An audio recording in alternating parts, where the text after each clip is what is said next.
Welcome, ladies and gentlemen, to Heel Yeah Wrestling. Today's episode is going to be a big one as we are going to run down WrestleMania weekend. And that is right, I said we because we have now a co-host for Heel Yeah Wrestling. And his name is...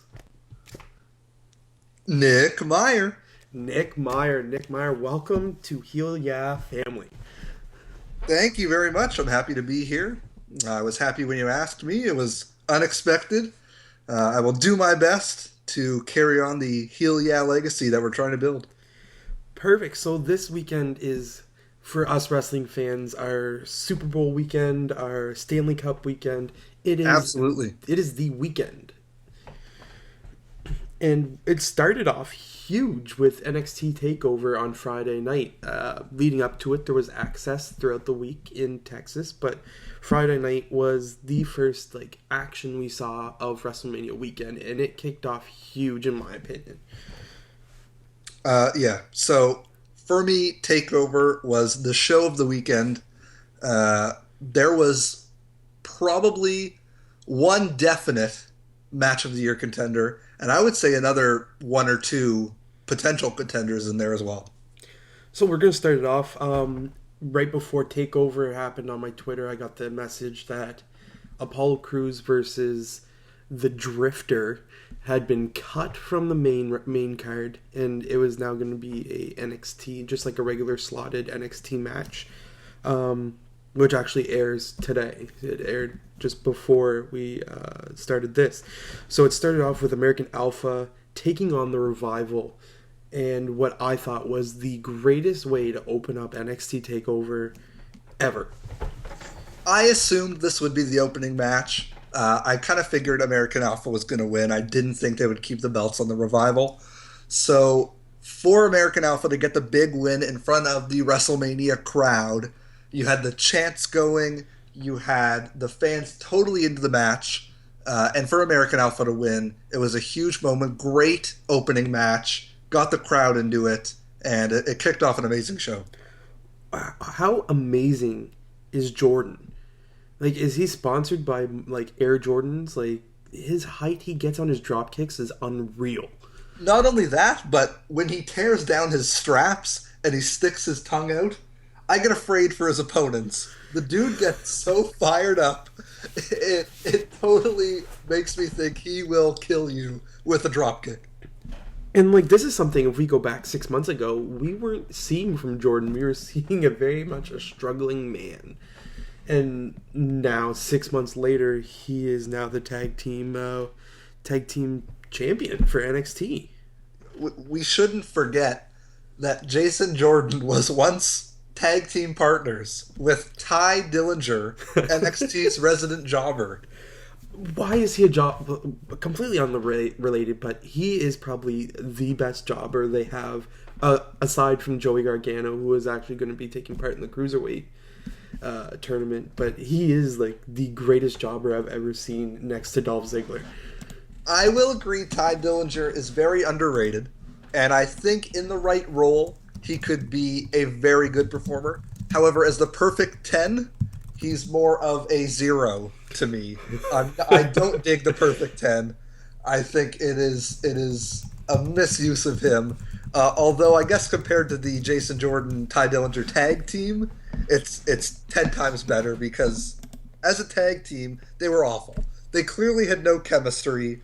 I doubt they're friends behind the scenes. Whereas I really get the sense that Chad Gable and Jason Jordan are very good friends behind the scenes, and they hang out. And it shows. Their chemistry in the ring is amazing. They have tag team moves, double team maneuvers. It really shows that they totally click, and they clicked all the way to the tag team championships. And the match was just it was paced quick off the get-go, and they seemed to lose their footing here and there, and had a botch or two. But then from the midway point on, the match was 15 minutes, 11 seconds. And then from the midway point on, it just seemed that they found their groove and they settled in. Yeah, I would agree with that. I think there's kind of a prototype to these Chad Gable, Jason Jordan matches where Gable gets the start, and he does some great chain wrestling. He flips around his opponent, gets him in a headlock, all the usual, Greco-Roman wrestling maneuvers. And then the heels come in, they get the heat on Gable, hot tag to Jordan, and Jordan runs in, cleans the house, and do the double team move, the double suplex into the bridging suplex, crazy move that blows my mind every time. Uh, there is that prototype. One thing I liked about this match is they kind of broke that up, and they started to get the heat on Jordan, I believe, before hot tag to Gable, and then they got the heat on Gable. So it was paced a little interestingly in that it switched up the stereotypical American Alpha match. And then obviously American Alpha takes the win, and the crowd just goes absolutely bonkers as they don't that crowd doesn't die down for the rest of the night as we go into the what I'm gonna say is the weakest match of the night, and it's Austin Aries in his debut defeating Baron Corbin in 10 minutes and 43 seconds. This match, to me, I enjoyed. I figured the outcome beforehand, and I was watching with some of my family members take over. And when Austin Aries got the win with the roll up on Baron Corbin, my family members, my mom in particular, said, "What an awful way to use Austin Aries." And I said, "No, no. I thought it was very good. It's the wily veteran taking advantage of the hothead younger star getting the roll up. I enjoyed this match, but in terms of American Alpha versus the Revival and what we got later, it certainly was the least best match of the night." What I liked is it was a true David and Goliath story. Austin Aries much smaller in stature compared to the very large Baron Corbin, and it was just a true David and Goliath tale. One thing I kind of question hindsight, and we'll get into it more when we talk about Monday Night Raw and some of the odd booking of the weekend, but would it have really hurt Baron Corbin if Austin Aries got a decisive win, considering the big win that Corbin got on WrestleMania? And that's where that weird booking comes into place. Nobody expected to see what we saw, as we'll talk later on, but nobody expected to see that. So I think it just planted a little bit more of that doubt that there was no way that could happen with the loss, with the way the loss happened. Like, they still finished him strong in a way that it wasn't clean. It wasn't a necessary clean win. Well, no, Corbin had the vast majority of the offense in the match. He was working on Aries really the entire match until the closing minutes. Even from the start, Aries hit Corbin with a few punches that really had no effect. So I kind of wonder, would it have benefited Austin Aries more if he had a more decisive win, considering what happened in WrestleMania? No, because then you're putting Baron Corbin coming in off like you're bringing him in weak. I feel like they still finished him strong in his NXT run. We're probably still going to see him in a couple tapings of the NXT show as it is so backdated. But they still kept him strong, and as it shows that they're going to be pushing him really hard in the next couple months on the main roster. And then from that match, we go on to the match that I found solidified the weekend for me and set the pace and kind of made main roster guys take notice of what they're gonna have to have their how they're gonna have to step up their game for WrestleMania, and that's Nakamura versus Zayn. This was a match of the year candidate, no doubt. Nakamura gets the huge win over Sami Zayn. Nakamura had a rock star entrance as he usually does. I was a little disappointed by his theme. I'm a big fan of his New Japan theme, but this one was all right. It'll do. I really enjoyed the match. Back and forth action. Towards the finish, an amazing sequence where Nakamura and Zayn are going back and forth with elbow shots to the head.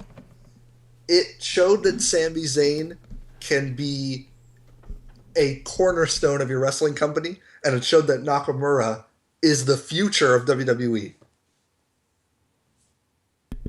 I couldn't have said it better myself as a match that was just so, it looked like it was such a physical and like intense match. The story that these two threw together for this match is just out of this world, and they, for a company that's so forward thinking on their concussion protocol, the amount of kicks to the head and blows to the head that happened in this match just astonished me. There was probably the craziest spot of the entire weekend, which is funny considering we had a Hell in a Cell jump.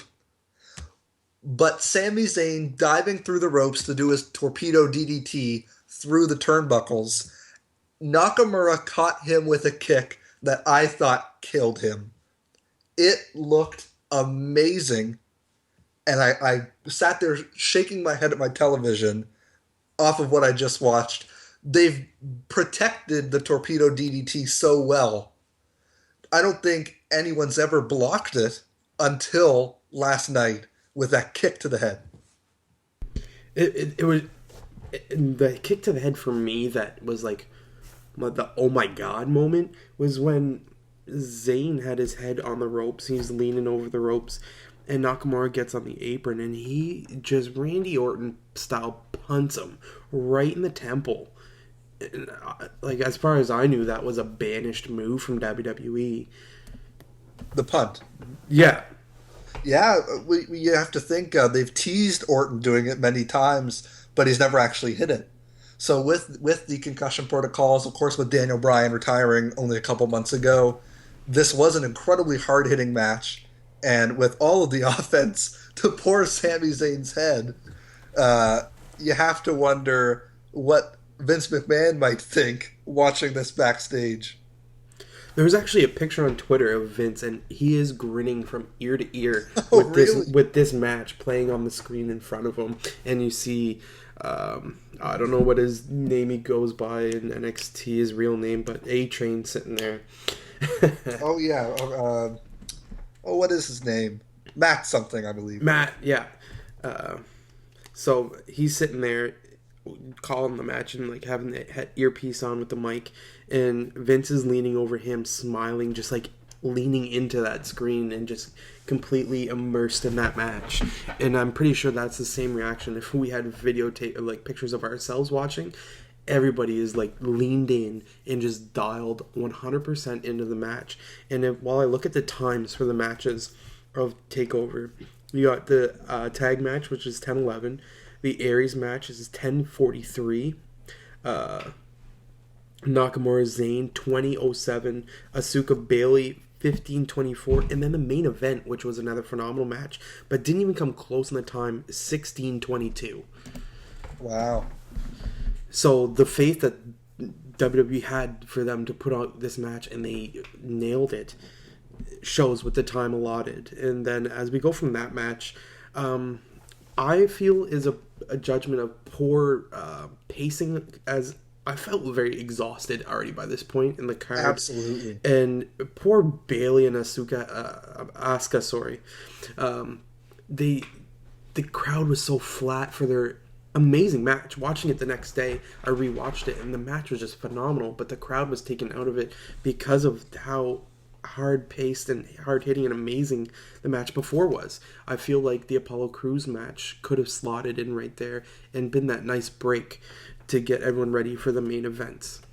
That's exactly right. I think the Drifter match would have done great there. You get Apollo Crews in a 2-minute squash with the Drifter, as I'm sure it was. It would have broken up the Sami Zayn Nakamura match, given the fans a little bit of a break. They don't have to get too much invested, and then they can get right back invested in Bailey Asuka. Unfortunately, that didn't happen. They took the Drifter off the show, and I think it did hurt Asuka Bailey a little bit not having a gap in between. But as far as match quality goes, you're never disappointed with an Asuka match, and I feel Bailey is one of those people. She's a great wrestler, but she looks 10 times better when she has the right dance partner. And Asuka is the perfect person for her to pair up with, as was Sasha Banks as well. And they just knocked this one out of the park. I would agree. Bailey, I think the biggest compliment I can give Bailey is that she's a bit like Shawn Michaels. She can take someone like an Eva Marie and pull a great match out of her.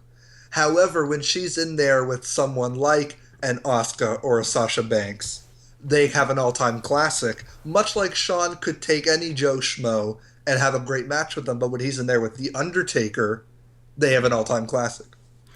100% agree. And the fans, she is so over with the NXT WWE universe. It is like, bar none, the most over I've seen a diva, or sorry, a woman in the wrestling universe since Trish Stratus.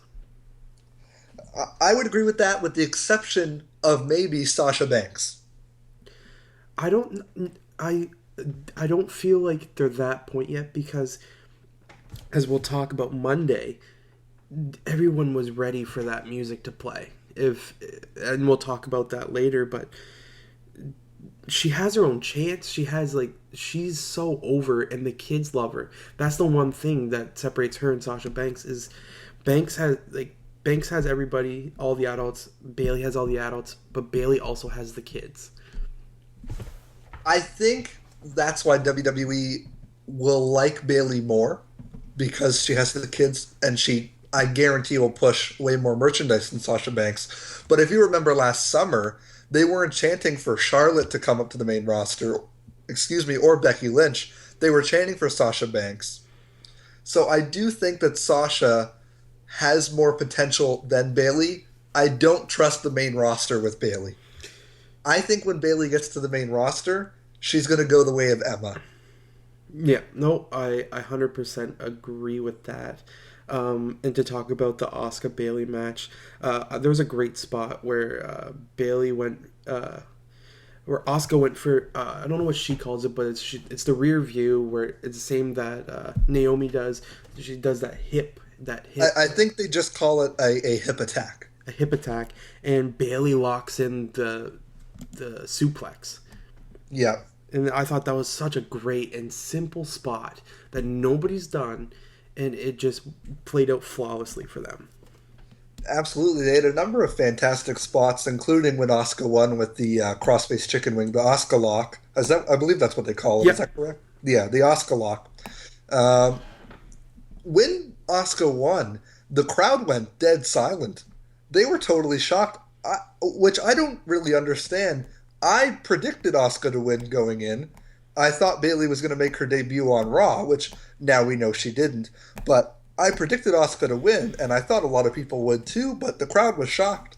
Well, there's actually a picture of Bailey's biggest fan, and she's bawling her eyes out. They had unconsolable, had to take her out of the arena. Yes, I was going to ask you if you heard that story.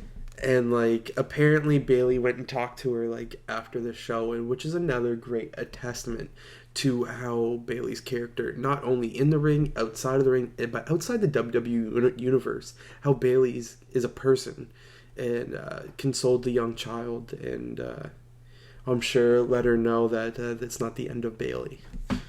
Now here's my question: if I'm a parent, I'm not sure that I'm going to let my child cry and cry over a wrestling match. I think it might be time to smarten little Izzy up and let her know Bailey didn't actually quit. It's going to be all right, little Izzy. I think that it's so great though that somebody can get that invested, still get that swept away in the magic is wrestling. Because I remember as a kid, I was the exact same way. Jeff Hardy was my Bailey, and it's just great to see that magic is still there, and you can still get swept away in it.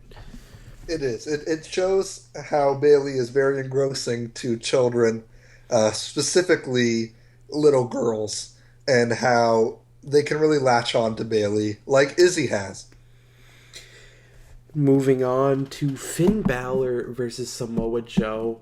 Another one of, I'm not going to say odd booking, because it's not odd booking, but it started the tale of things not going the way you think they should for WrestleMania weekend, with all of the rumors of the Balor Club and the main roster. And this match was just phenomenal. We saw for the first time, well, second time of the night, but first time in a long time, we saw blood on the network. Yes, we did. Now, going back for a moment to when you mentioned the times, I wonder if, had Samoa Joe not gotten busted open on that headbutt, would this match have gone a little longer?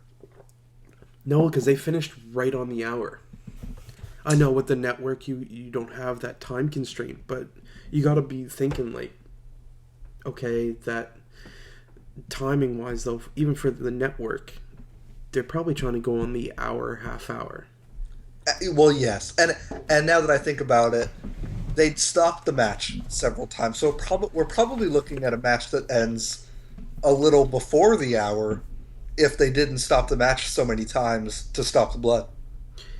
And they were so concerned with Samoa Joe over that. Like, it was almost like they had never, like the WWE had never seen blood in a match before, and they didn't know how to handle this cut that Joe had, and he was getting frustrated because they kept trying to stop the match. Here's the weird thing. I think the blood was a double-edged sword. I think it added to the match, and I think it subtracted from the match.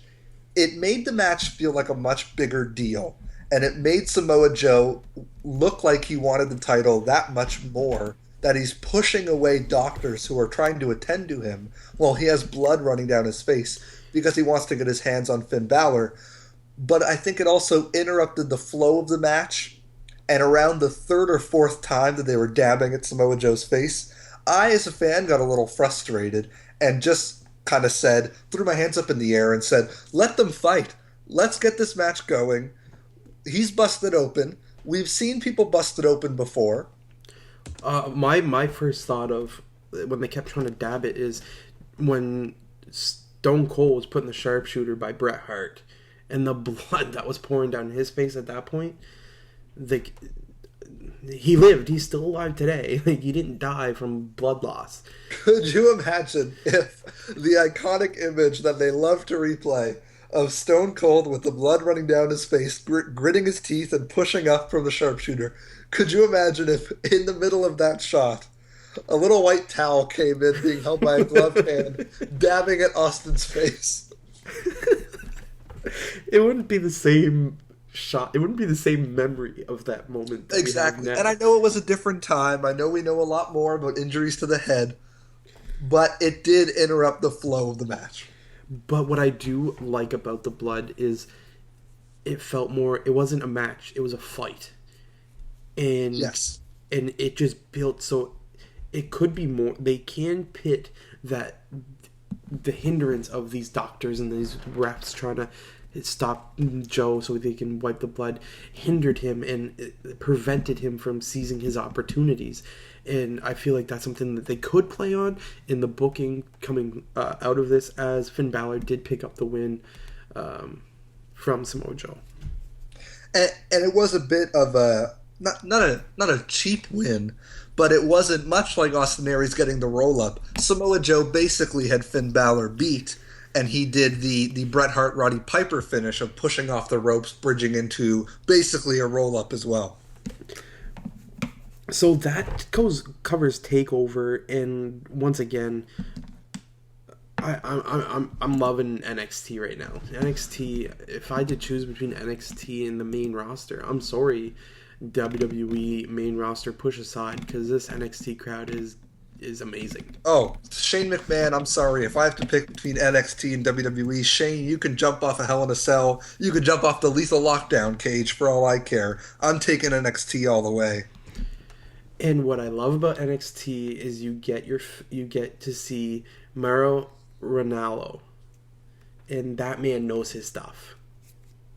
I might have butchered his name, but Mauro Ranallo, he, in the matter of like 30 seconds, had 6 different like obscure wrestling references he was able to make, and then Lita piped up and she like threw out this reference that like she couldn't even get like 2 words out edgewise. Now there's a story that apparently, I don't know if you've heard this, but apparently on the NXT pre-show, Lita might have been a little drunk, and apparently I didn't catch it. I don't know if you did. Maybe you can inform me. but apparently Renee made a comment about this on the air, and Lita apparently seemed a little pissed off by it. Now, I didn't catch this. Do you know anything about this? Uh, I remember Renee making a comment like, "You know, it's NXT weekend. There's a party everywhere." Right after Lita started talking, like it's Wow. something to that effect. I wonder if Lita got a little trash. Maybe she was nervous because she had to the following night show that reinstate the women's title, and she was just the nerves were. I suppose. But Lita's wrestled at WrestleMania. She's wrestled at WrestleMania before. She gets a little nervous about saying a couple words because then she needs to get drunk. Come on, Lita. Also, just before we wrap up NXT, Finn Balor, give Dean Ambrose back his chainsaw.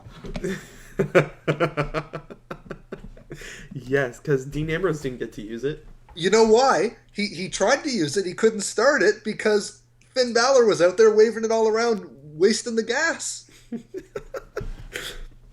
It was the exact same chainsaw, though. It was. Like, get better. Like, you got a multi-million-dollar company and you can't afford two chainsaws. I mean, Well, I think I liked Balor's attire. I did not like the the chainsaw. whole Texas Chainsaw Massacre inspired. I was not a fan of that. I thought it's too much chainsaw. What We've if, got what Dean if Charlie Ambrose would have trying to use a chainsaw. We got Finn Balor swinging around a chainsaw. At least Ambrose tried to use it. Finn Balor, hello. I don't think it's against the rules to murder your opponent. You would still stay the champion. Disqualification, you keep the belt. NXT was who's got the best entrance, Nakamura or Balor now? Balor has contention for that best entrance. Finn Balor, because I love to scream, ha! During his, when he throws his arms up in the air. It's my favorite entrance. I love to scream, ha! In tune with the music. It's amazing. We now have to put a disclaimer to be careful of wearing earphones while listening to the podcast because Nick Mayer will scream, oh, in your ear. I will. I apologize to anyone who had the volume turned way up. All right, and then we have Hall of Fame night, which was just a weird night as well because it was just you had Ric Flair's third Hall of Fame induction, or as I like to call it, I like to call it his third Hall of Fame induction, or him nominating Sting.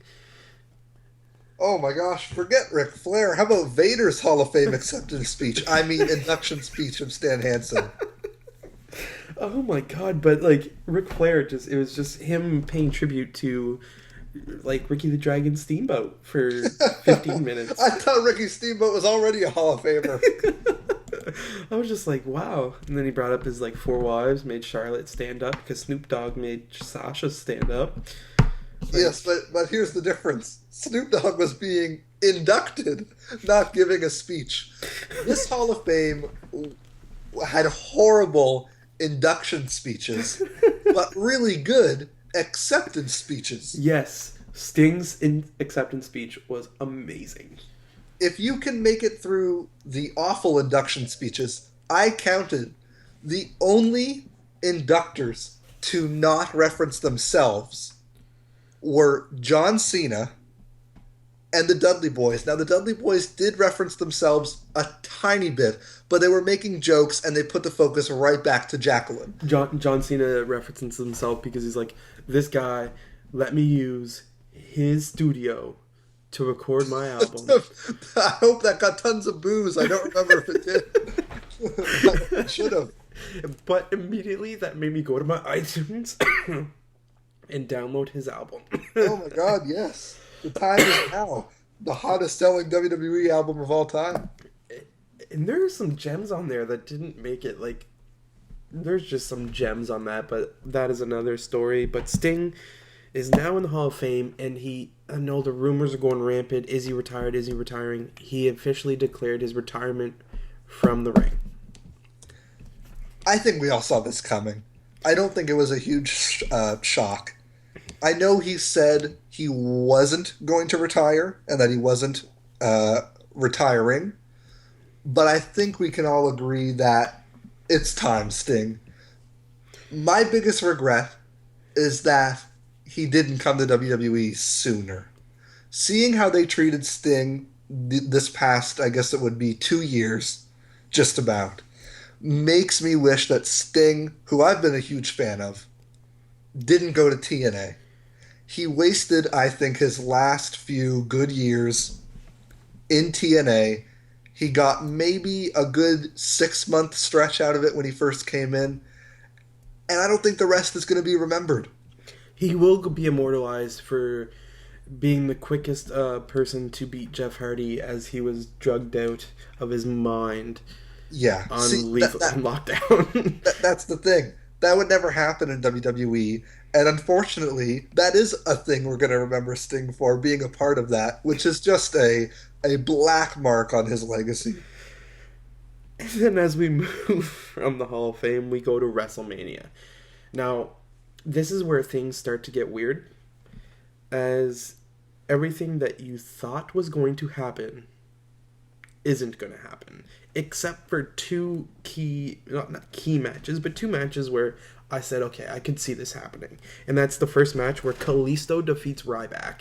And this is an empty arena match because the Yes. fans have not been able to get in due to an error that the doors couldn't open, or security, or there was some error and the fans can't get in the building. But even the select fans that were there, I still heard on TV a Goldberg chant. There were audible Goldberg chants. I hate that chant. Ryback is nothing like Goldberg. I like Ryback. I think they really ruined Ryback when they had him lose in the Hell in a Cell match to CM Punk way back in 2012. The way he did, getting low blowed by Brad Maddox, of all people, the referee. I think that really ruined Ryback, and they've really never been able to get him back on track because if you remember, at that time, Ryback was starting to build some real fan support. And unfortunately, with that one match, it all went downhill. And I don't think anyone thought Ryback was going to win this match. If they did, what are you thinking? Come on. Yeah, and like you said, that loss brought on the bully gimmick. If you remember Exactly. that. Speaking of weird WrestleMania booking decisions, if we want to go back, WrestleMania 29, he loses to Mark Henry after Mark Henry falls on him from the shell shock. Yes, Poor Ryback. Jeez, can't catch a break. but he does get his WrestleMania moment, unlike certain suspended wrestlers. Too soon? Too soon? Yes, Titus O'Neil was enjoying this from his Florida home. Okay, so Kalisto defeats Ryback in, I'm going to say, what is sadly probably the fourth best match on this card. I wouldn't even agree with that. I would lower. This match was. It wasn't even the best match on the pre-show. Oh, I beg to differ. Oh 100%. no! I quite liked Total Divas versus Bad and Blonde. You have to tell me you're joking now. Like, I thought Kalisto and Ryback. If there was one match on WrestleMania that I didn't need to watch, it was Kalisto and Ryback. oof. All right, I will take your opinion. It doesn't mean I accept it. It was Because largely inconsequential. because Total Divas versus Team Bad and Blonde was probably the worst thing I'd ever. I remember I got up and I have to go and do something else because this is a terrible way for the Bellas to have their last match. Well, I'm gonna be honest. I quite enjoyed this match. I loved when they all hit their finishers.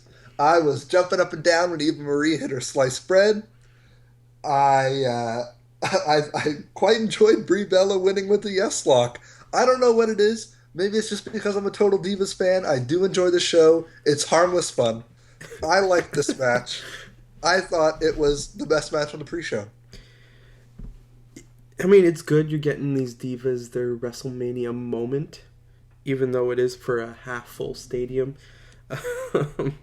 It was a little more. It was maybe 3/4 full at this point. It might have been 3/4 full, but I'm gonna say there was only 51,000 people in there because I feel like that 101,000 is a little inflated. Well, as it's come out now, I think the proper number I've read is 97,000. Okay, so total people in the building might have been 101,000. Well, now see that's what I always took it as, that they inflated. I don't think it's tickets sold. When you take into account tickets sold, and you excuse me, and you take into account comps, and you take into account the staff and the wrestlers and their families and their friends and such, I have no doubt it was very close to 101,000. Oh yeah, and it says attendance record, not ticket sold record. Exactly, right? That's the thing we have to remember. Now, I know Vince has said on Dave Meltzer's podcast, I believe, at one point, that the numbers are part of the show. But if Dave Meltzer is reporting that there were 97,000 fans in attendance, that's only an extra 5,000 people. And I could totally see the WWE staff there alone being, what, 1,000, 1,500, 2,000 perhaps? Yep. So as we move on from Team Total Divas defeating Team Bad and Blonde, my eyes start to regain focus as we are now... I lost focus.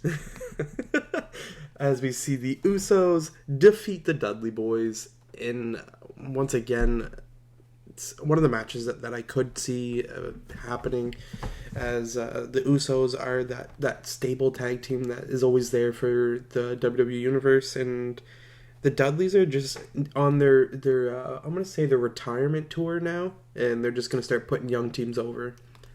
Now, I thought they were going to flip this. I predicted the Dudley Boys to win because, in my mind, the booking of this was Team Total Divas versus Team Bad and Blonde, then this match, and then Kalisto and Ryback. But it turns out I was totally wrong, and they put the U.S. title match first and the inconsequential tag team match as the main event of the pre-show. So the Usos go over. I had no real problem with it. I liked them putting the Dudleys through the table. It was a fine match, but again, much like Kalisto and Ryback, you didn't need to watch it. It didn't tell any story, didn't further anything. It was cool to see them tandemly go through tables. Yes. I quite enjoyed that spot. The double splash through tables, it looked great. But again, what we get, and we'll talk about it later on Monday Night Raw, is 50-50 booking. And now both teams don't really look that good. Nope, it doesn't do anything for either side. And to be honest, this is 2 hours of my life I'd like back. Please, if WWE is listening, 2 hours of my life that I'll never see again. As if you're on the WWE Network, you've seen all of the packages of the matches and the hypes of the matches already 25,000 times. That is the thing that I hate the most. WWE started doing this a couple years ago, maybe a little more, maybe a few years ago. They started to show the video package that they show before the match on SmackDown. And then not only that, but you get it on the pre-show. And then you get it before the match. So with the advent of the WWE Network, not only do you get it on SmackDown, but you get it on This Week in WWE, you get it on the 2-hour pre-show, and you get it before the match. So you've already watched the hype video 4 or 5 times by the time the actual match rolls around, and I just don't care anymore. It kind of deflates my excitement for that match, because at that point I'm desensitized to it. Like that video package is supposed to get me hyped and ready for the match, and it just desensitizes me to that match, and I'm just now taken out of the match. But they chose the best way to kick off WrestleMania, and Fifth Harmony. It was a nice rendition of it was a great rendition of America the Beautiful. I personally like Lillian Garcia. Oh my God, Lillian, by far the best performer of America the Beautiful. She hits all the notes the best way, and I can totally sing along, and it's fantastic. But I was talking about the Intercontinental title ladder match. Now, here's where we get into Bizarro Land. Oh, okay. So from here on out, you have the two matches that make sense, and we will say, okay, this match is going to make sense as we start. But this match you have Ryder, Kevin Owens, Zayn, The Miz, Ziggler, and oh shit, Sin Cara. Sin Cara and Cody Rhodes, aka Stardust. Now, before we get into this, let me ask you, going into WrestleMania, please rank in order of who was likeliest to win to who was the least likely to win. Please rank them for me. All right, so I really wanted to see. My first pick was Sami Zayn. Of course, I would agree with that. Sami Zayn go over, and then have the Sami Zayn Kevin Owens chase for the title. And then, if that couldn't happen, I would have liked to have seen Ziggler Owens. So it goes Zayn Ziggler Owens. Then, because I'm a mark for Zack Ryder is actually there. So out of the garbage that's left, I go Ryder, Sin Cara, Cody Rhodes, The Miz. Now, I would have put The Miz over Zack Ryder. Oof. Simply because it's Zack Ryder. When was the last time Zack Ryder won a match on TV? But that's not the reason I like Zack Ryder. The reason I like Zack Ryder is he was given a shitty hand from WWE, and he made himself who he is today. He absolutely did. I remember TLC 2011. He got one of the biggest pops ever when he beat Dolph Ziggler to win the U.S. title. And about 3 weeks later, he was pushed off a stage in a wheelchair by Kane. Now, as we're going to talk about, the outcome of this match, if you asked any fan on the street, no one would have said Zack Ryder would win. No. But before we get to the finish, there was a spot in the match. Sin Cara climbs the ladder. Cody Rhodes is laying on a ladder outside, and you're like, oh, this isn't going to end well for Cody Rhodes. Automatically, your first thought, you see Cody Rhodes laying on a ladder that's propped up between the barricade and the ring. Cody Rhodes getting squished. I'm not so much a fan of this spot anymore. I think they've done it one too many times, I've just become numb to it. I just liked the fact that it didn't look completely planned.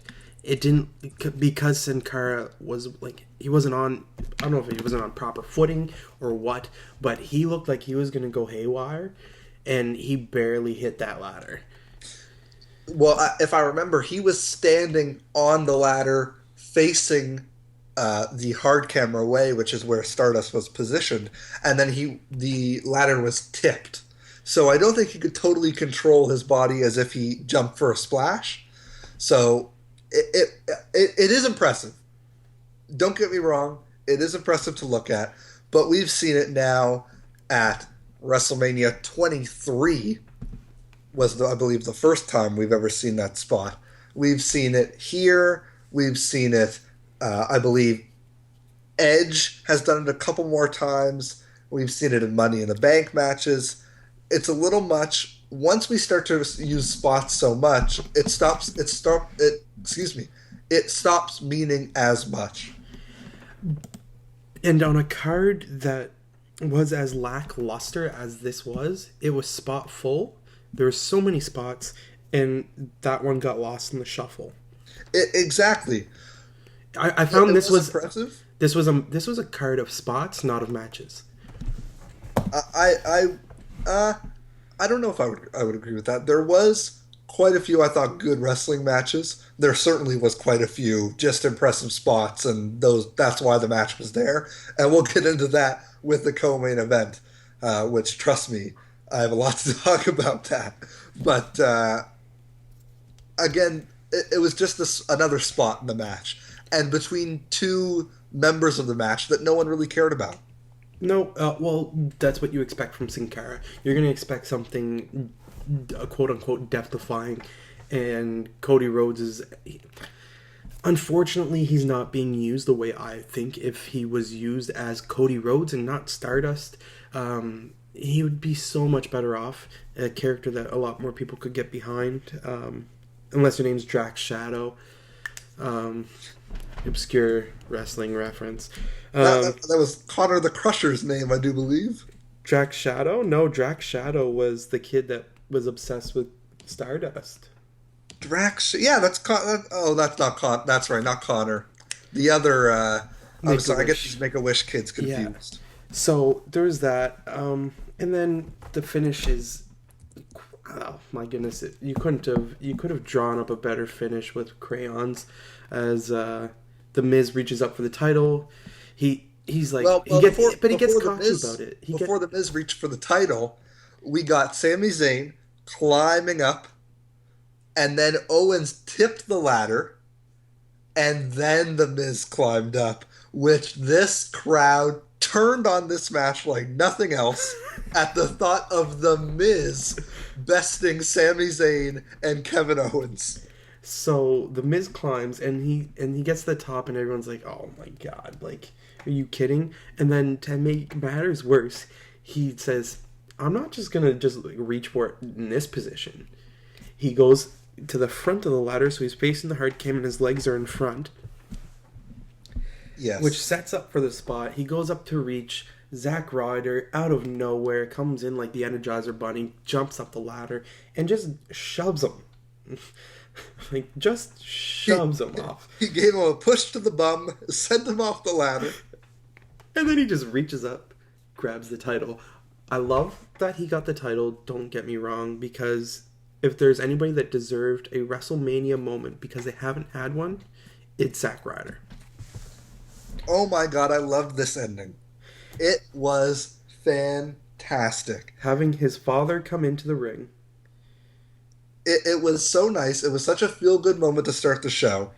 But I gotta say, But I believe I messaged you, and I told you I don't for one second think he's keeping this belt. well, we'll get to that because we talked Monday and it gets good. But that was so overused of bringing the family into the ring for this Mania. There was quite a family heavy influence on this WrestleMania. And we'll get Now to that the, I think about it, you're absolutely right. we'll get to the other ones where families brought in, but then we go on to Chris Jericho defeating AJ Styles, which is the start of not the start, but it's the continuation of weird booking choices. Like, this is the most plausible of the weird booking choices, but it's AJ Styles' first WrestleMania. Let him go over. Now, I've got to talk about Raw here a little bit because my problem with this match only happened because of something that happened on Monday Night Raw. So, if Jericho had just beaten AJ, I would have been fine with it. Because what I figured would happen, we would get a stipulation match at either Payback or Extreme Rules, one of the upcoming pay-per-views, perhaps a submission match, and AJ would finally put away Jericho for good. But with the outcome of the main event of Monday Night Raw, It's useless. AJ Styles won a fatal four-way to become the number one contender to face a presumably heelish Roman Reigns. AJ Styles has only been in WWE for 2.5 months. A large portion of the audience don't know AJ Styles. And now, a vast majority of the audience who only tunes in for WrestleMania will think of him as the loser to Chris Jericho. Yep. Would it not have benefited AJ Styles to get a big win over Chris Jericho and then become the number one contender to face a very strong heel Roman Reigns? I think it was just one of those, we're planning to do this just to swerve our hardcore fans. Because you look at that match, okay, Jericho went over fairly clean on AJ Styles. Yeah, he hit him with the code breaker off the phenomenal forearm which I totally called, and I'm getting tired of these Jericho matches. He did it at Night of Champions with Randy Orton, where he went for it was a double axe handle off the top rope, and he got caught with an RKO. Now here we get AJ off the top rope, and he gets caught with a code breaker. People need to stop using springboard maneuvers in Jericho matches because it costs them. So yeah, Jericho goes over, and from there, I'm like, okay. So there's going to be a continuation of this. No, there's no going to be no continuation of this because AJ Styles is now the number one contender, which is just so bizarre because you give AJ Styles the win, he looks strong heading into a number one contendership. I don't know if they plan on Daniel Bryaning him because he is a smaller guy. I I really question why they had him lose. And the only thing I can think of is that perhaps he's not going to end up being the number one contender. I don't know how they're going to work it. Perhaps it'll involve the debut of the Bullet Club, Ooh. which I could see.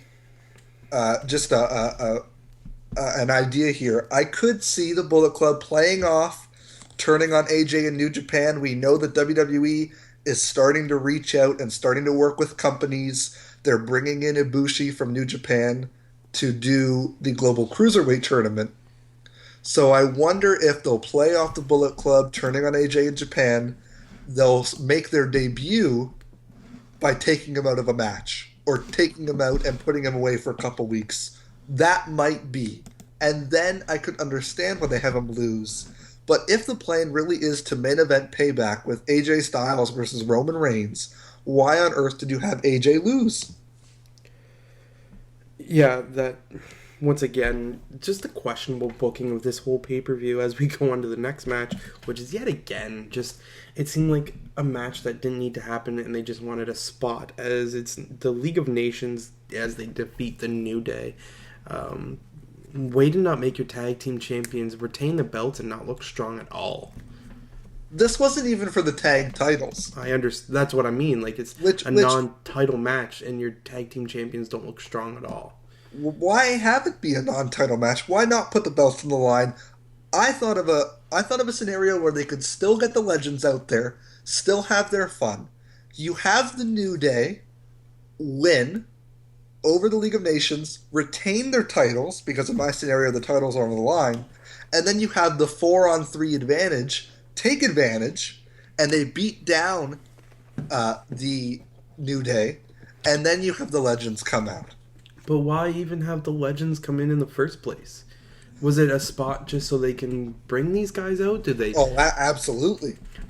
But there's so many better options to do this because you made New Day look weak, and now you've completely crushed the only viable heel tag team of League of Nations.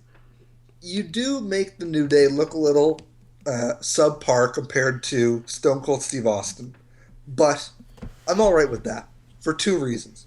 One, it's Stone Cold Steve Austin, and I think just even being involved with Stone Cold Steve Austin, you get a bit of a rub. And two, they're a comedy act. But is that what you want from your tag team champions? Well, do you want the not. Crash Holly and Hardcore Holly of tag team champions? Well, that's kind of what the New Day are, unfortunately. I like the New Day a lot more, I gotta say.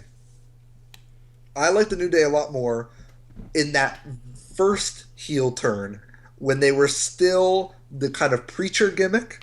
Yeah. And they were believing that they were faces, but they were heels. Since they've gone to the silly unicorn stuff, I can't say I'm too much of a fan. I did like their entrance. That is one of the top 5 spots for me.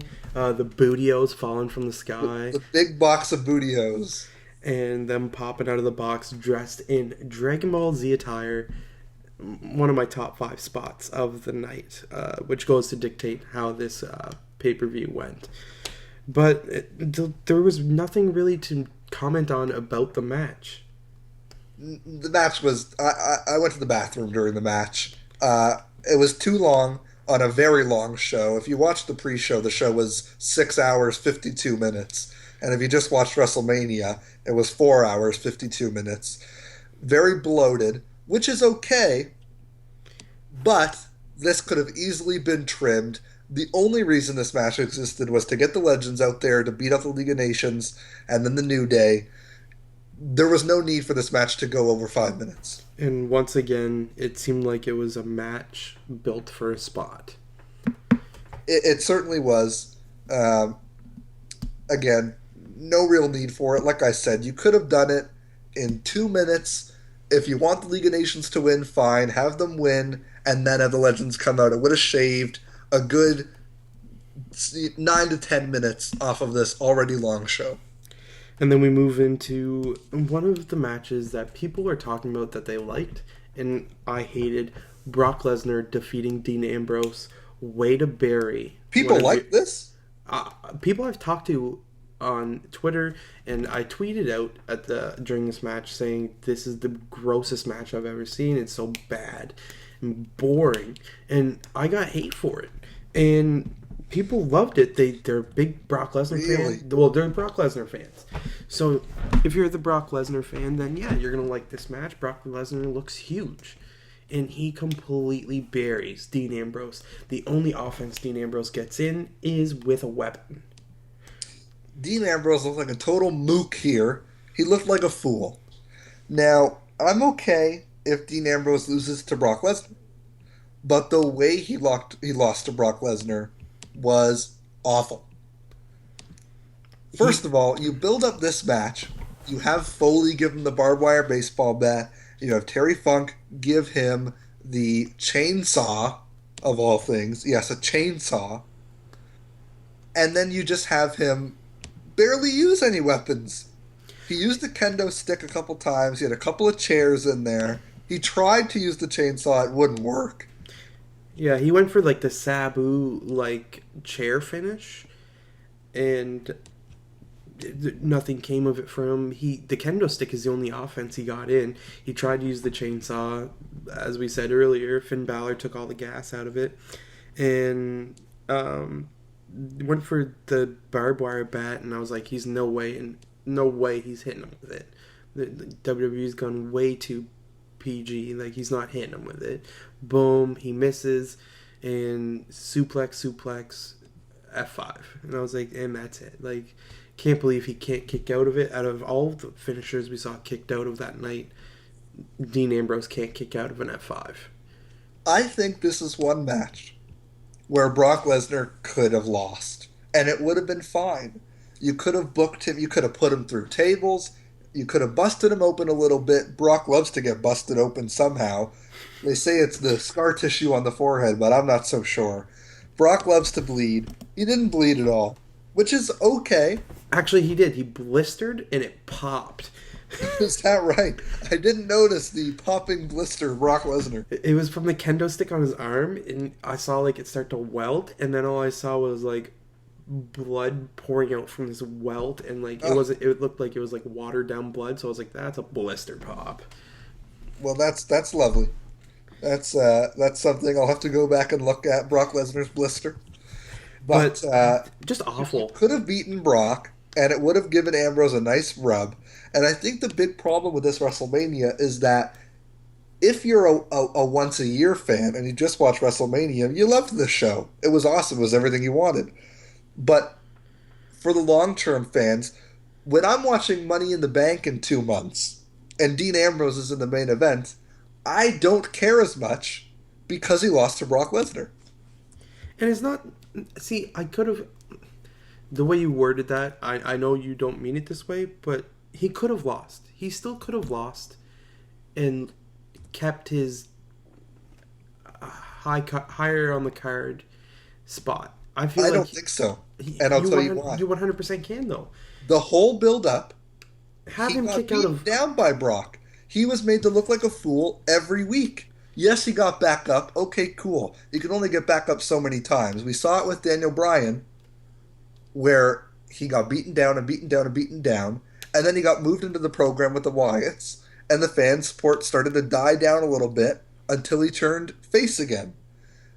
Ambrose lost every single week in the battle with Brock, Brock would F5 him, he would throw him around, and then Ambrose just loses without even getting much offense in this match. It hurt his character. He wasn't buried. You can totally come back from this, but it did hurt his character, and I question why they kept him off Raw on Monday. I think there's more to this. I think he might actually be injured because there was no tell of him, sorry, anywhere. No, and you might be right, and if he is injured, that might explain why they had Brock win. And that might explain why AJ won that fatal 4-way. Because I would love to see Roman Reigns heel, Dean Ambrose face. Boom. There's a match. I think you might be onto something there, actually. I think you might be right that Dean might be injured because Roman played heel on Raw. Yep. He was I believe it was Sami Zayn who was on the apron and Roman gave a little shrug. He was playing heelish. And if he's going to be facing AJ, WWE has to know that he'll be the heel in this match. Of course. And he came out, he said, I'm not a good guy. I'm not a bad guy. I'm not a good guy. I'm the guy. And that right there, I was like, he's a heel. Boom.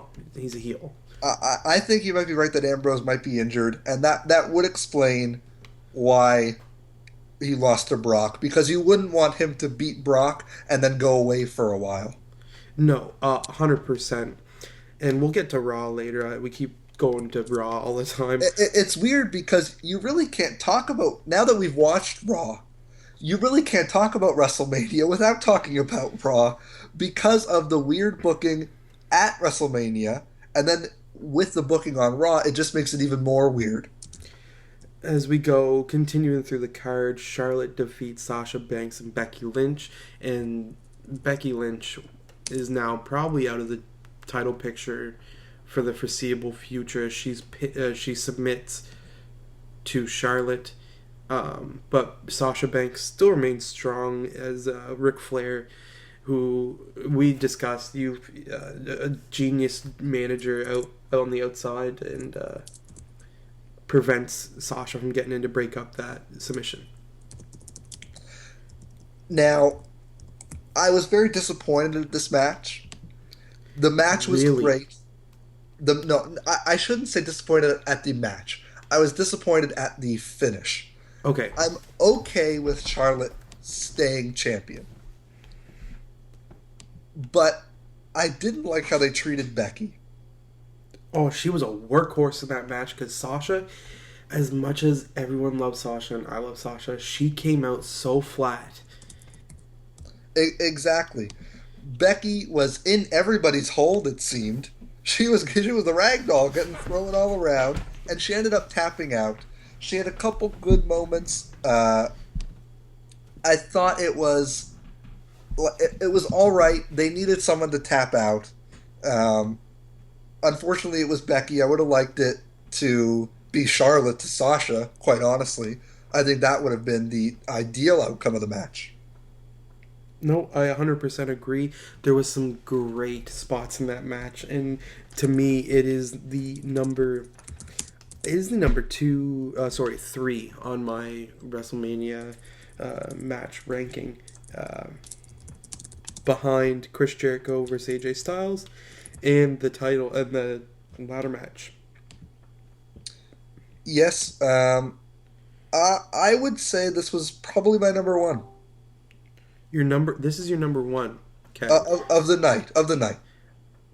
That, for Charlotte's size, that moonsault was phenomenal. Oh, was it ever? I think that the build up, seeing these girls, I followed them from NXT up here. The story, I was involved. I think of the matches at WrestleMania, this was probably my number one. I can't think of a match where I cared more. No, and I would 100% agree with it. And it's one of those matches where Bizarro booking kind of took a hold. And it sort of did, but not to the extent that it offended me. I'm all right with Charlotte staying champion. 100% agree. It was one of the plausible things that like it could have happened. But Yep. there was one moment in the match. Um, it's I'm just trying to. I messaged somebody about it. Um, while I look for it, I'm surprised Charlotte's boobs stayed in her shirt because they were gonna bust out. Yeah, Charlotte. Her attire pushes up her boobs very very much, and one day we're gonna get a nip slip. Mark my words. This Her robe. How about the entrances? Oh, Uh, phenomenal! But that's another thing I don't get. You built Sasha to win this match. You created this amazing backstory about how Snoop took her to see Eddie Guerrero at WrestleMania. Okay, boom. She saw Eddie Guerrero. She's wearing Eddie Guerrero inspired tights. Snoop wraps her down to the ring. Like, this match was made for Sasha to win. it really was. I don't know if you know, but there's a little thing going around called the WrestleMania Live Performance Curse. And when you think about it, it's starting to become a thing. Triple H sung to the ring at two WrestleManias, lost both of them. Sasha sung to the ring at WrestleMania, lost. Randy Orton sung to the ring at WrestleMania, lost. Bray It's Wyatt. starting to become a thing. Bray Wyatt sung to the ring, lost. Sting, a band performed him to the ring, the drums, he lost. It's starting to become a thing. A couple people have won with live performances, but if I'm Sasha Banks next year, I'm saying Snoop Dogg, you stay the fuck away from me. I would 100% agree with that. But all in all, great match. Becky Lynch took home the the grossest eye puff out and bruise I've ever seen. Oh, my poor baby Becky. She she is my favorite. She was gorgeous at the Hall of Fame. I forgot to mention. Oh my god, that was the best part of Stan Hansen's speech. They panned over to She Becky and just. she Oh. was breathtaking, and now she's ugly as a horse with that black eye. So as we move on from this awesome Divas match, a match that didn't live up to my expectations: The Undertaker defeating Shane McMahon. It was built. It was a match built on the only thing needed to do is have Shane jump off the top. And it looked exactly like that. Okay, we only have to be out here for as long as you can get yourself to the top of the ring, jump off, hit that table. I'll get you in there. Tombstone. She's over. I have mixed feelings on this match. I knew going in it was going to be just a one spot affair. Did I guess a two spot affair if you count the Van Terminator. Now, it was way too long. oh It was a half an hour. yeah. There was no need for Shane McMahon at 46 years old to be going a half an hour. Shane In the McMahon ring at 46 years old. How about The with Undertaker? exactly. With The Undertaker, there's no need for either of them to be in a match 30 minutes long, To have one especially spot. a Hell in a Cell match where there's no blood. And that's my biggest problem with WWE doing Hell in a Cell matches. You don't need blood in every match. But the problem is when you've built up Hell in a Cell as a match where people bleed and it is a violent match, it takes away from the match when there's no blood because the wrestlers start to not do certain things. For instance, have you ever noticed in the last few years we don't get the face raked across the cell? Yeah. We don't get face first into the cell. There's a lot of things that you could do in a Hell in a Cell before that now you can't. So what does that leave you with? Well, for this match, it left us with a lot of Shane punches that looked awful. It left us with a lot of if you know anything about wrestling, the universal move set. So you go, you do a hold, you switch up, you reverse out of the hold, get into a hold, he reverses out into another hold. It was just a submission.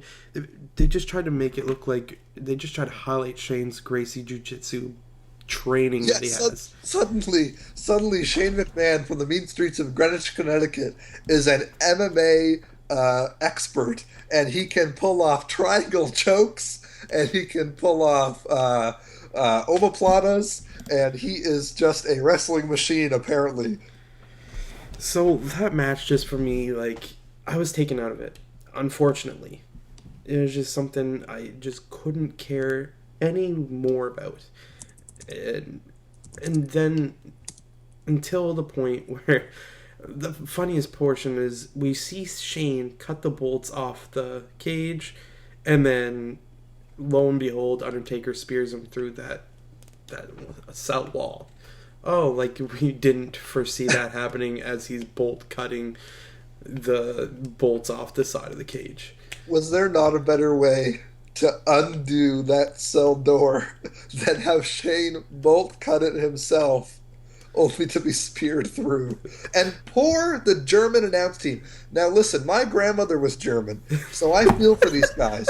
They got a cell door smacked on their table, and it spilled poor Sebastian Hackle's Coke.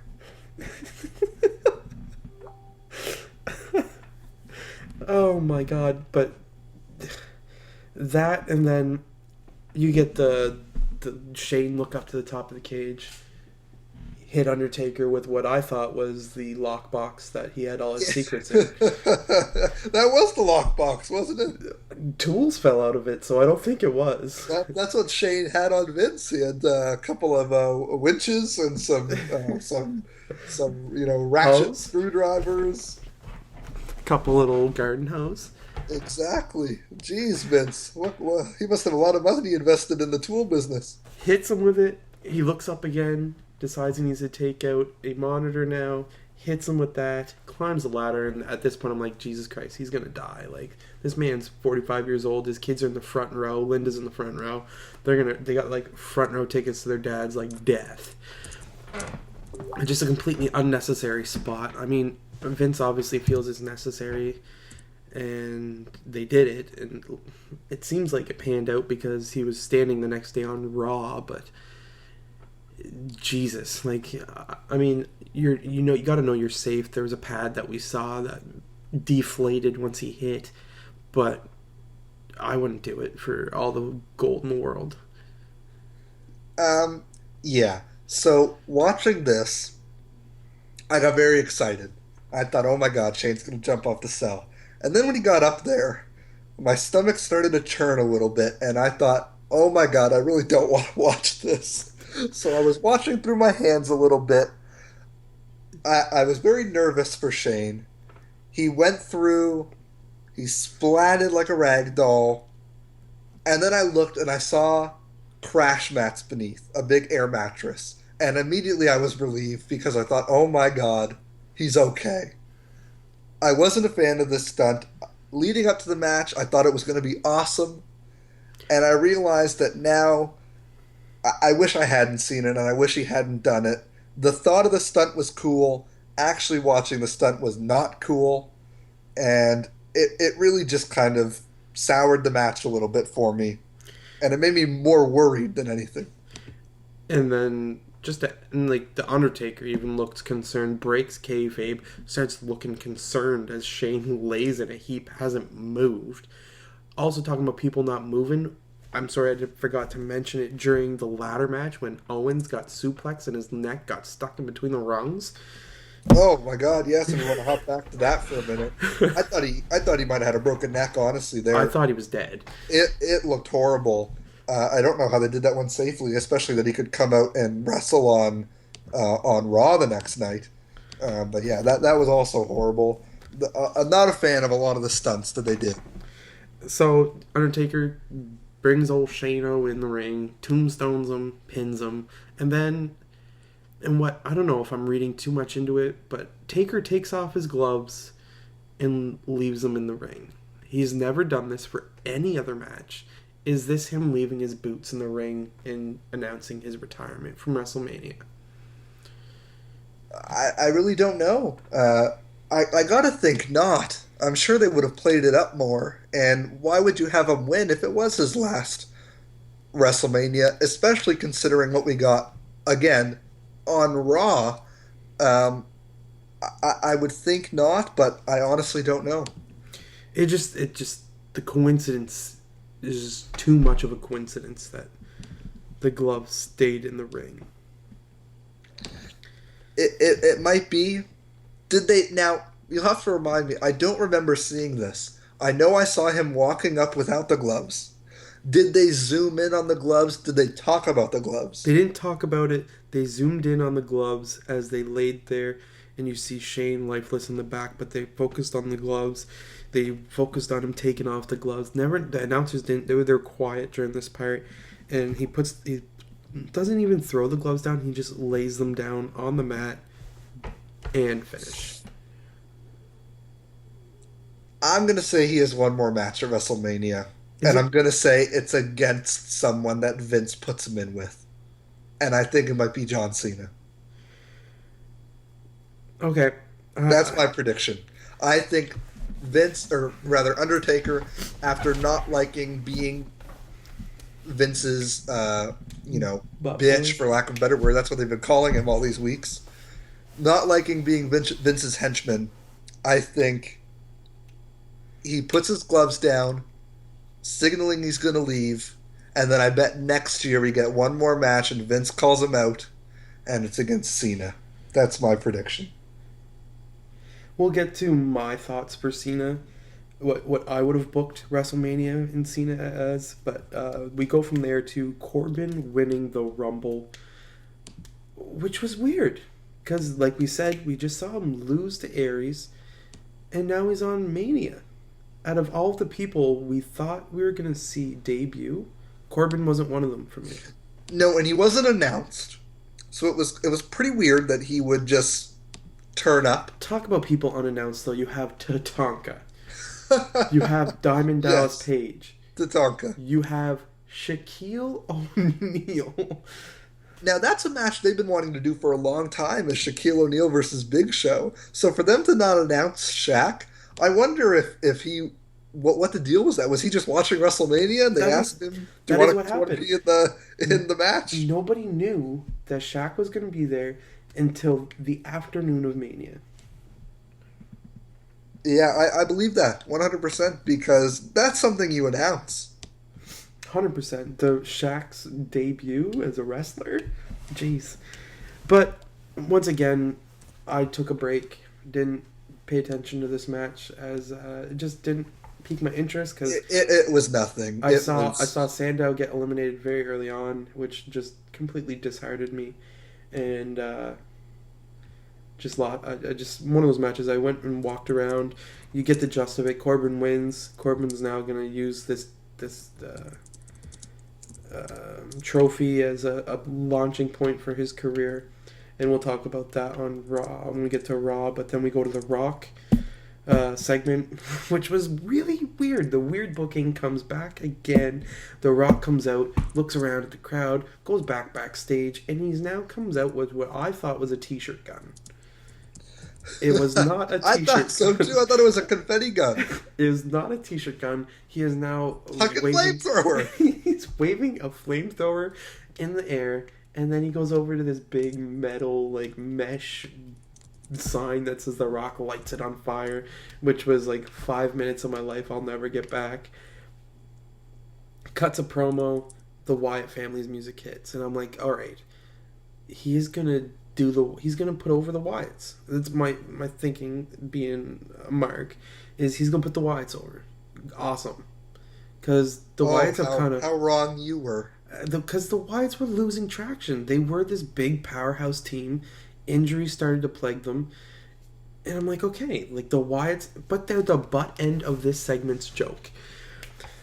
Eric Rowan loses in the quickest match I've ever seen. It is officially the quickest WrestleMania match of all time. He loses in 6 seconds in an impromptu The Rock match, which The Rock rips off tearaway pants to reveal, We got quite a bit of that between WrestleMania and Raw. and an impromptu match, and I mean, I was digging it until it was a 6 second match. I was pumped. I was like, oh, I wasn't expecting to see a The Rock match, and it's Eric Rowan. Like, there's no way Rowan's gonna job to The Rock. Boom, 6 seconds. Okay. Oh yes, there sure is a way. And then, okay, I was like, okay, well, maybe there's something good that's going to come out of this. Bray Wyatt's going to come in, Braun Strowman's going to come in, and they're just going to wreak havoc on The Rock. No.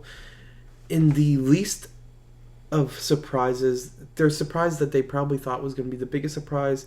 I had seen him the night before induct Snoop Dogg. Wasn't that surprised. John Cena runs out.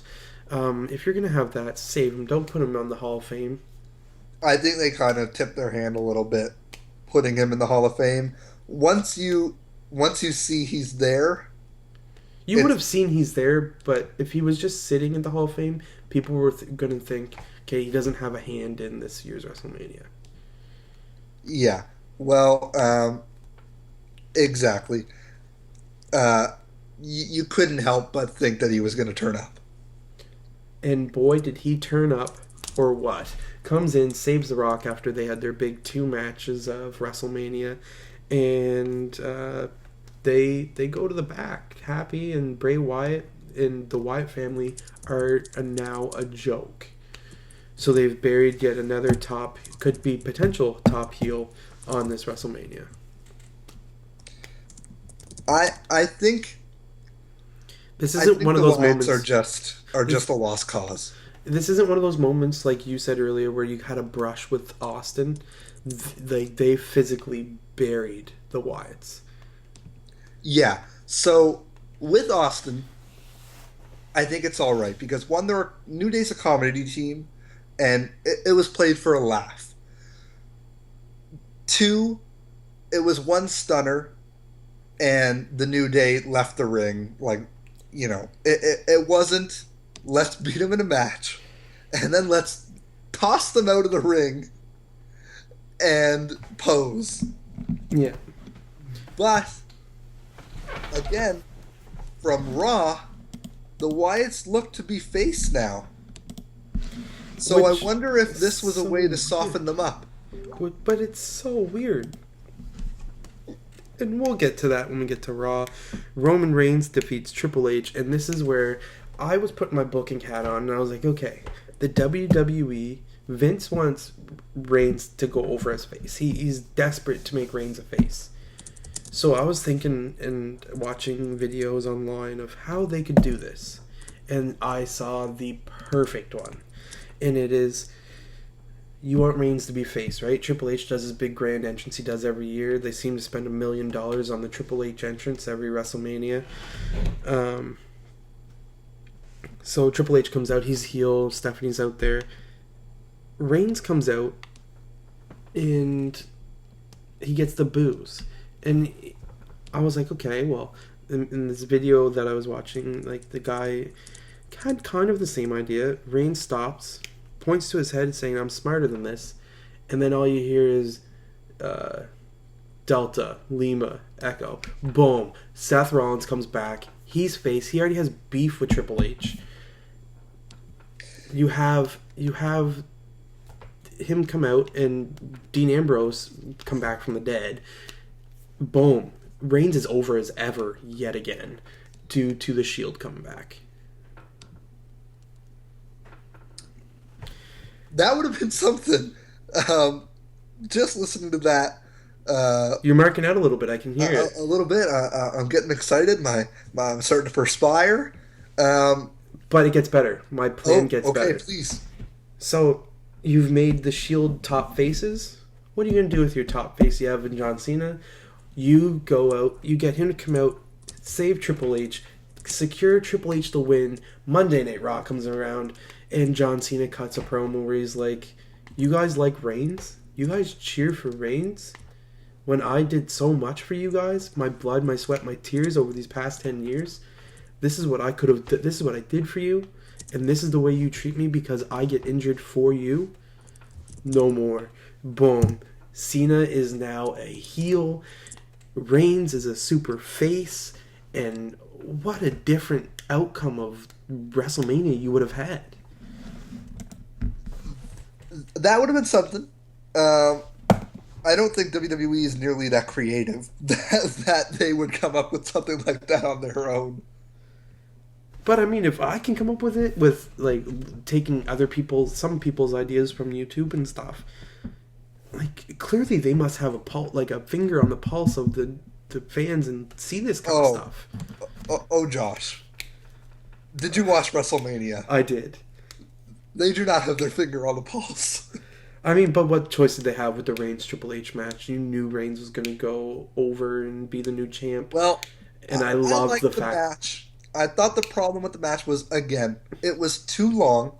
There's no need for Triple H to be working the arm. When, again, the story leading up to the match was Roman's nose. Yep, the story was his nose. They worked the arm. Triple H goes for old sledgy. Steph takes the worst spear I've ever seen because she folded in half and the crowd loved it. I love that moment.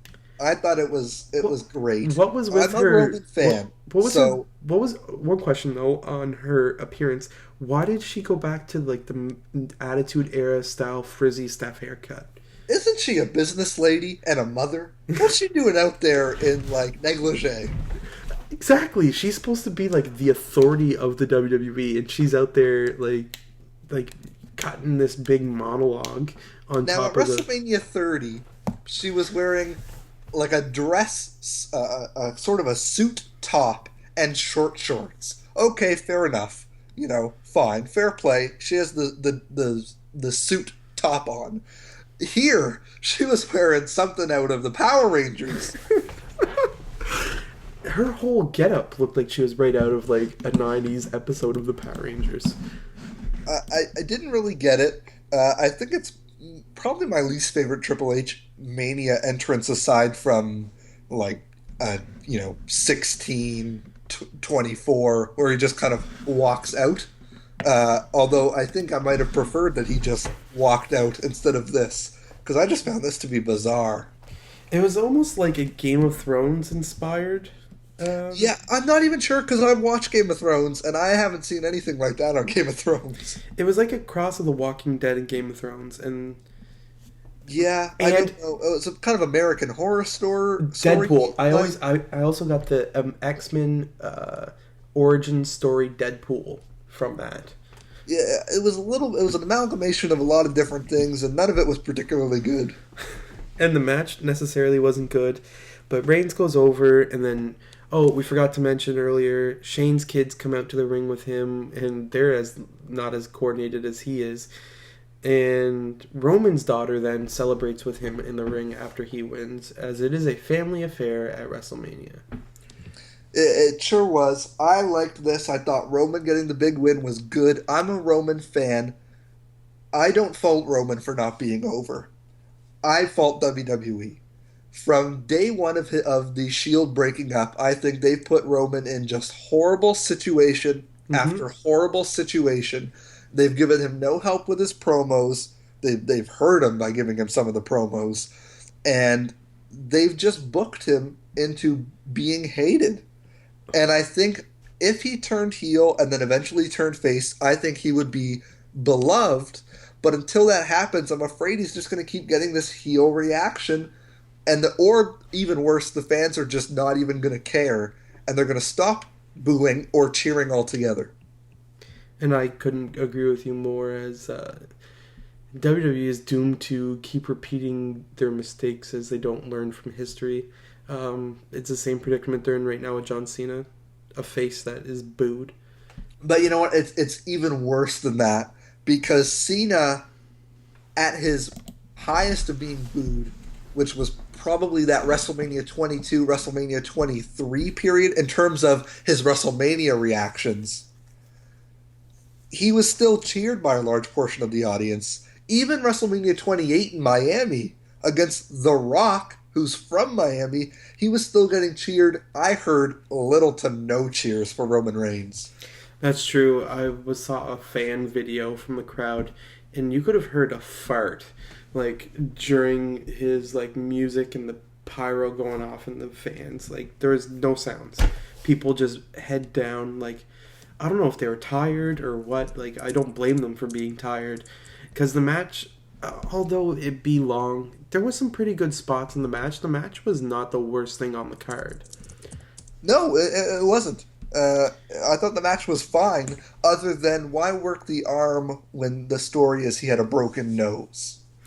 Yeah, and that's just the things of the questionable booking, which once again went into Monday night. As we didn't even mention earlier, it opens up with Vince saying that Shane couldn't cut it.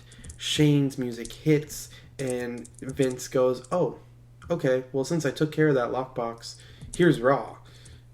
What? Yeah. So here's the thing. We had Shane jump off the top of the Hell in a Cell. A Hell in a Cell much bigger than the one Mick Foley jumped off, might I add. Yes. Now, Mick Foley didn't get a crash pad though. Sorry. that is true. That is true, to be fair. So we get height plus crash pad versus less height plus no crash pad. So you take your pick. Either way, we're not supposed to know there was a crash pad. So we build up in the storyline that Shane just did this death-defying feat all to get Raw. And he lost. So what better way to reward someone for a loss than giving them exactly what they wanted? What on earth was the point of having The Undertaker beat Shane if you were just going to have Shane run Raw anyway? Now, I know they've said it was just for last night. I don't believe that. I think Shane's around for a long time. I think they're keeping him around. Yep, they're gonna. You're gonna see. I think you're gonna see they have so much talent now, and with NXT talent needing to come up because they're getting so much new talent, you're gonna see a Raw. You're gonna see a brand split again. That's been rumored. I really hope not. I don't think they could do it well. I think it would just... First of all, the roster's very thin. Despite bringing in all these indie guys and bringing up NXT talent, the roster is still very, very thin. It is not TV wise. Yes, roster actual size though, it's not thin at all. In terms of star power and viable people that you want to watch, it is thin. Do you want to watch the Social Outcasts? I'd watch Heath Slater every match. Of course, I'd watch Heath Slater. He is a magician. Well, me and you have very differing opinions on Heath Slater. You're also the one that thought that Team Total Divas, Team Bad and Blonde was the best match of WrestleMania. So not of WrestleMania, of the pre-show to WrestleMania. It's the best match.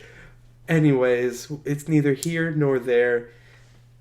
That is what it looks like it's building up to, and it just gets weirder from there because right out the get-go, you have a match. So did Shane book the match, or who booked the match? Because as soon as you come back from commercial, there's a match going on. Yeah, I'm not quite sure. The New Day came out, it popped the fans, and the League of Nations gets a title match, which makes sense because they beat them at WrestleMania. I was okay with the match having going forward. Yep, I was 100% okay with it as well. And as everyone could have guessed, New Day retains their titles. And from what I am reading on the dirt sheets, that is the end of Wade Barrett. It would seem so. It certainly seemed that way with the League of Nations kicking him out. I know that he wanted his, or I guess he didn't want his release, but he wasn't going to renew. And it seems that he was granted his release. So, I mean, I enjoyed Barrett. Out of all of the League of Nations, he was the one I could stand. But he got future endeavored now, so maybe we'll see him on the independent scene. Perhaps. It'd be interesting to see if he went to perhaps ICW with Drew McIntyre. I know that's doing huge things over in Europe. Yeah. And then just the oddness continues because then you get Roman Reigns who's going to cut his promo on he's now the champ and he is not a good guy nor a bad guy. He is the guy. A heel promo from Roman Reigns after his big babyface win, and I thought at the end of the show he was going to turn heel. It gets weird because the first person to come out from this heel promo to interrupt is Chris Jericho. in an open challenge because Reigns says he's going to be a fighting champion, and out comes Chris Jericho. And my immediate thought is Burr, because Chris Jericho super heel and Reigns is now heel. How is this going to work? Well, I didn't think he was quite heel yet. It was what he did with Sami Zayn that I thought, okay, this is happening. I figured Jericho will be his first opponent, and they'll give him the rub off Jericho, and that would explain why Jericho beat AJ. But of course, as Raw ended, we found out Jericho beating AJ still made no sense. And so Jericho comes out, and we're like, okay. And then AJ Styles comes out. I'm like, all right, so these two are going to go at it. No, we're not done. Kevin Owens is now being thrusted to what seemed to be a main event role, and Sami Zayn also interrupts. Now, the booking of this final match, I am 100% okay with, because now you're setting up Chris Jericho to further a younger talent to help enhance maybe a Tyler Breeze, who is desperate for some help right now, as he jobs to Baron. No, he doesn't job to Baron Corbin. Sorry, Ziggler. No, Ziggler lost to Baron Corbin. But I feel like Tyler Breeze is a guy that could use the help of Jericho. Maybe if they can find a way to make Jericho face, but it goes from there. And now you're gonna have the Sami Zayn Owens rematch that everyone's been dying for.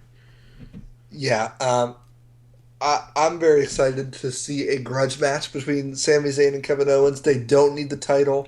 However, I believe the next match we got, if I'm correct, was The Miz versus Zack Ryder, which is not something I'm interested in. I messaged you at 9:20, and I was like, because I was late for turning Raw on, and I said, has Zack Ryder lost the title yet? Well, he hadn't at that point, but he was about to. Which was weird, because the way they booked the finish, I mean, you kept Ryder looking strong, and you can give him the hunt for the title. But you get the return of Maurice Mazanin now. I don't think Ryder is going to come close to that title again. They might have a rematch. I don't think there's any way Zack Ryder wins another title in WWE. And in fact, I still wouldn't be surprised if he gets cut in the next couple of months. Which would be sad, because I actually really like him in a title picture. I mean, he fits better to me than Kalisto does in a title picture. They've just done nothing with him. So to see him in the title picture, it's like, what's the point? I prefer seeing him with the Intercontinental title than as the hype bro. Maybe. I kind of like the Hype Brothers. I thought they were all right. We'll have to see where this goes. NXT is an oversaturated tag team market. It does. There's really kind of no place for them, especially with a face tag team as the champions now. But we'll see where this goes. I don't think he's going to come close to the title again. We've talked about the main event finish of Raw, where AJ Styles goes over, number one contender. But for everything we said that was weird and wrong about Raw, they did something right, because you have the debut of Apollo Crews. What? I didn't see that coming. Yeah, I had read a tweet, I think, from Dave Meltzer this past week that said Apollo Crews was looking to debut on Raw. I think he's going to be a huge star eventually in WWE. I think he's going to be a future WWE champion. I really do. But this debut was a little lackluster for me. He fought Tyler Breeze. That's who it was. He had a match with Tyler Breeze. Which was fine. He got his moves in. But it really, much like his debut at NXT, I really didn't get that excited. For me as well. But it was great to... I popped for his entrance, I won't lie. Just seeing that he was the first debut we saw. That is true. It was nice to see a fresh face. And then you get the debut of my favorite tag team of Enzo and Cass. Enzo and Cass should have won the NXT titles in Brooklyn. It didn't happen. Then they should have won the titles at Roadblock. That didn't happen. Now they're on the main roster, and I hope beyond hope that they win the tag team titles soon. I think they could really use the boost. Working with the Dudleys is going to be a good rub, but I think they're a team that could benefit from winning the titles quickly. Yep. Nope. Couldn't agree with you more. We see it was announced, and then later on, it was announced that there was going to be a fatal four-way with everyone that was in that original Owens, Zayn, Jericho, and Styles. Zayn gets jumped backstage by Owens. He's out of the match. Who's going to replace him? We get the return of the King of Swing, Cesaro. I popped. Not going to lie. I'm a huge Cesaro fan. I'm a huge Cesaro fan as well. I wasn't a fan of this return. Oh, I thought he came off like a fart. He had a tearaway suit. But it's Cesaro. And he replaced Sami Zayn, who got taken out. I thought there had to be a better way to bring back Cesaro. In fact, there's no better way unless you're going to put him right into the number. Won the Intercontinental title, and you could have done a deal where Cesaro beats the Miz for the Intercontinental title. I mean, God Almighty, I would have hated Miz winning at WrestleMania, but I feel like there's a better way to bring back Cesaro than just kind of you put him right into the main event in the Fatal 4-Way. But you put him right into the main event. He's now a top guy. But he didn't win. Doesn't matter. Who does he feud with now out of the Fatal 4-Way?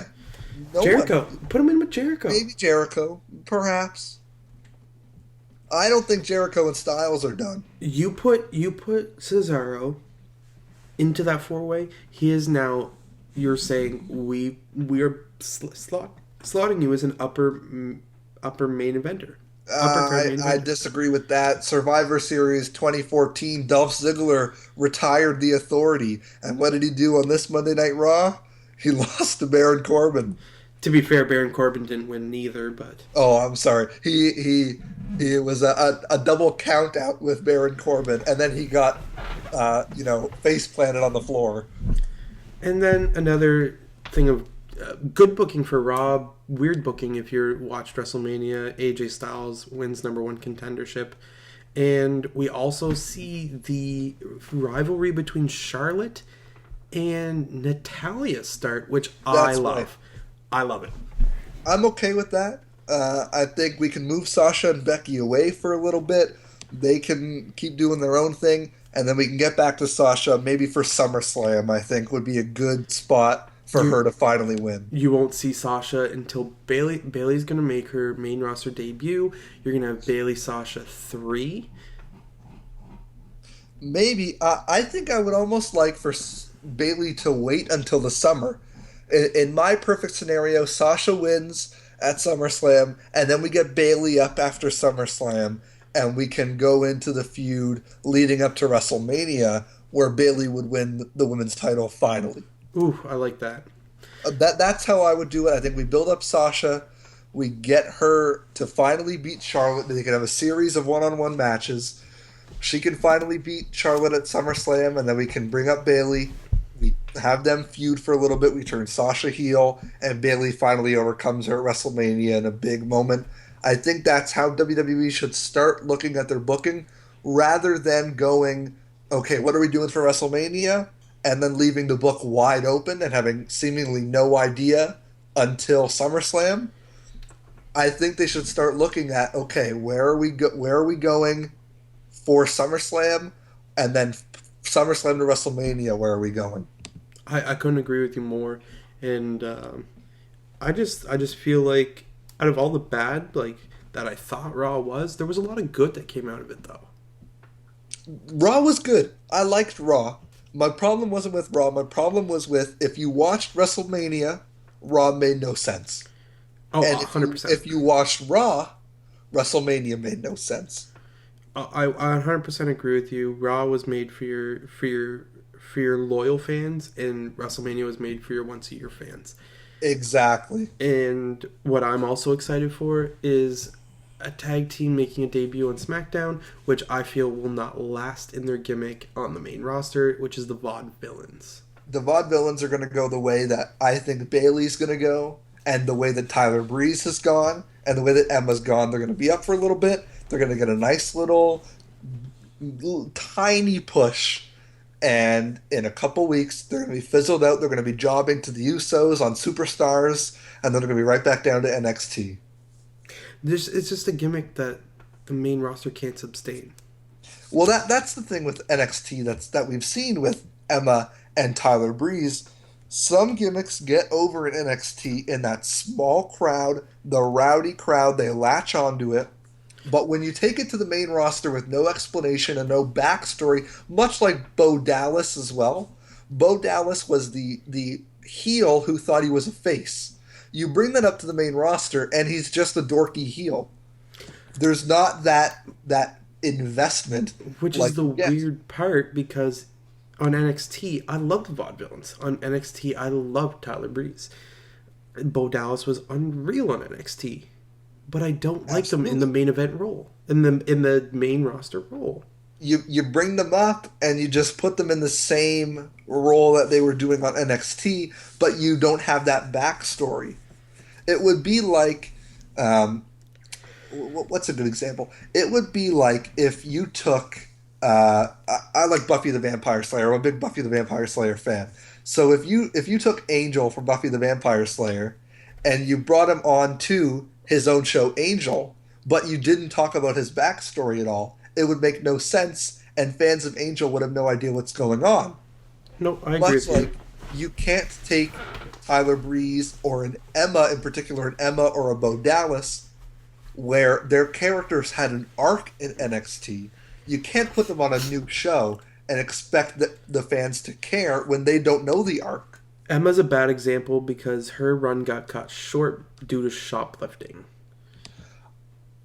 I don't even think so, because she was already jobbing out, if I remember, by the time that happened. I mean, you're a WWE superstar, and I mean, you got to get your kick somewhere. But stealing from a Kmart, apparently she didn't think she did, and I don't know. It was a big rigmarole, but come on, girl, you can't walk out of a store with the thing, with the phone case. Don't walk close to even the sensors. So, all in all, I feel like we covered everything from this weekend. What was your biggest success from this WrestleMania weekend, other than the obvious Sami Zayn Nakamura? I would have to say the women on the main roster, the triple threat, the women's championship. We left WrestleMania and we left Raw with some direction for the women. When was the last time we said that about the Divas division? Now the women's division, I can't remember a single WrestleMania where we left WrestleMania and Raw with an actual story for the women.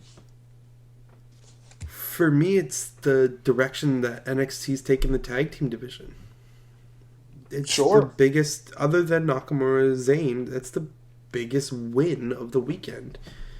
Unless you want to get to the indies, which we don't have time for, but WWE-wise, American Alpha and the Revival killed it, and they just set the tag team division on fire in NXT. I'm hoping that one day we get the Young Bucks in NXT. I know they've got a contract with ROH. Hopefully when that's up, we can get the Young Bucks, if just for a little bit, for a couple of matches in NXT. I would love to see them there. I actually really want to... They've been campaigning so hard for this. It's the New Day versus the Young Bucks, and Kenny Omega and the Young Bucks take on the New Day, and that is a match that would be unreal.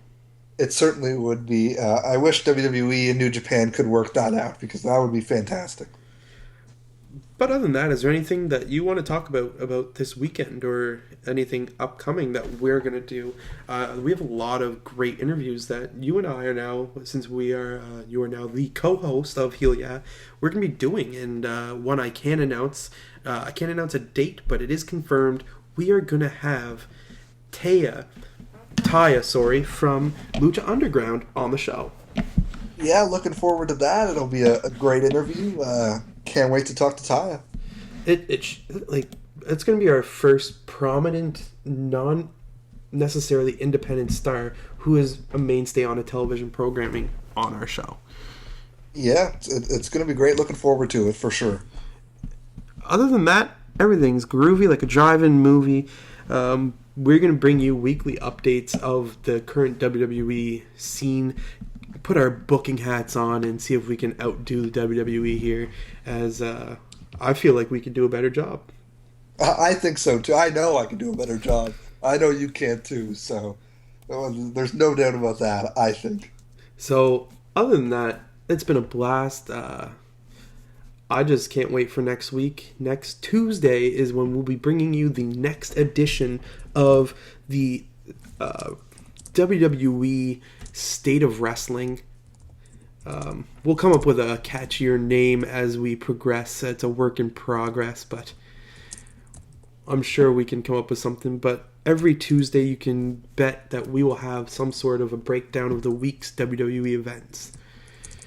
So other than that, I'm Josh Rockstall. Joining me from now on will be Nick Meyer. Nick Meyer. So join us next week. Thank you.